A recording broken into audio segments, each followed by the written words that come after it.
General Jerry Boykin joins me. Senate hearing today on recruiting, military recruiting. General Jerry Boykin, Lieutenant General Jerry Boykin, 36 and a half years in the United States military, founding member of Delta Force. General, welcome back to the program. Thank you, Tony. Good to be with you. All right, yesterday, Senator Tommy Tuberville, we were with him last night, withdrew his hold for all officers under the 4 stars, and so he's allowing those promotions to go forward. That being over the issue of government funding, facilitating of travel for abortion. Your thoughts? Well, my thoughts are just what the senator said last night. We're violating our own laws.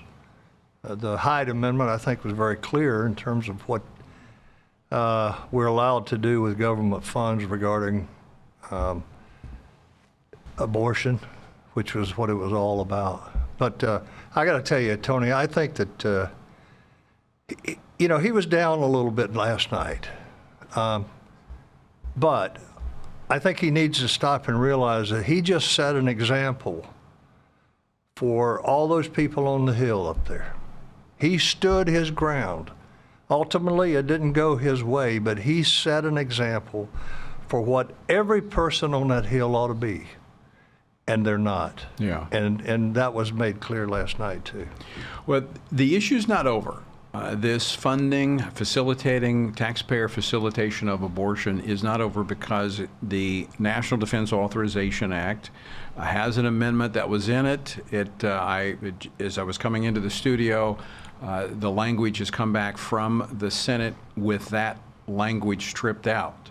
Now, we've already spoken to members of the House. The Family Research Council Action, our action arm, has sent a letter to Capitol Hill that we will score that vote, meaning this is a vote that we will highlight. This is a place we can't go because this sets precedent that we are okay with taxpayers being entangled in the facilitation of abortion. And you and I both, military veterans, believe in our military, want to see our military fully funded. But we don't want to see them used as mules for the social agenda of the Biden administration. Yeah, that's right. And I think one of the speakers there last night said that there's only been 12 times that this has been used. And it's such a big issue. But that is because this whole issue of abortion is kind of a one-trick pony for the whole Democratic Party. Mm-hmm. But again, it's precedent setting because we go all the way back to the Hyde's Helm Amendment. This is a separate statute that was adopted based upon those principles going all the way back to the 1970s. And so that's been a bipartisan ground that we would not force taxpayers to fund something that they were morally opposed to. Mm-hmm. And if Republicans say, well, it's just 12, or it's not that much money. It is the principle. Sometimes you have to fight for principle. That's exactly what it is. It is all about the principle here. What's next? What's next? What law do we violate next with no penalty? Right. We have to stand now, and that's what Tuberville was doing. Was standing on something that he believed in, and if you could have heard him last night, our audience did, but I thought he made a very clear case for why he did what he did, and I personally think he's a hero. Yeah, I commend Senator Tuberville for his 10, 11 months that he took this stand, but he saw that they were about to change the rules, yep. And he used the football analogy on that, and I completely understand.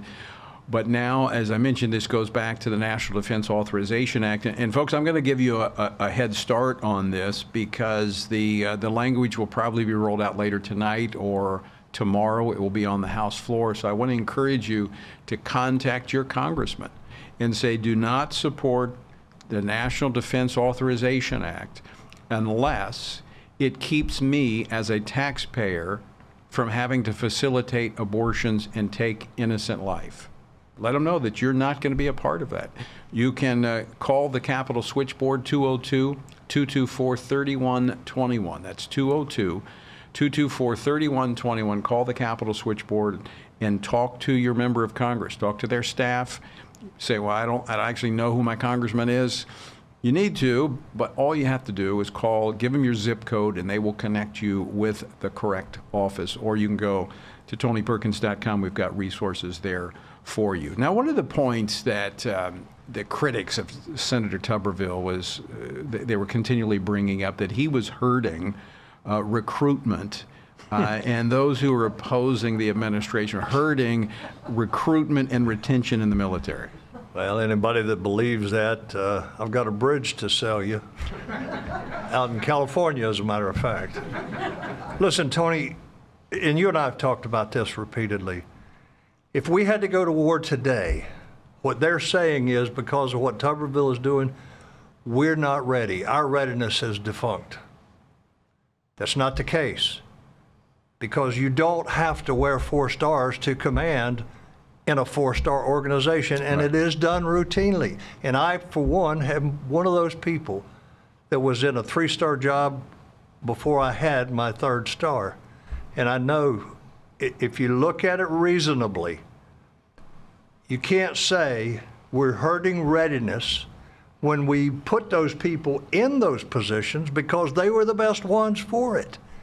Now, what it is doing is it's disrupting their plans for the future, and that means they're not going to be able to get out and get their board assignments, as the guys were talking about last night. But these guys want to get out and go make some money and sit on these boards, and that's okay. That's a great thing to do after you finish. But to say that that is hurting readiness is just an outright lie, or these people do not know what they're talking about. Well, I think the policies being pushed by this administration on our military are doing more damage to readiness when they're more worried about the proficiency of their pronouns than how they shoot their weapons or execute their missions. Exactly.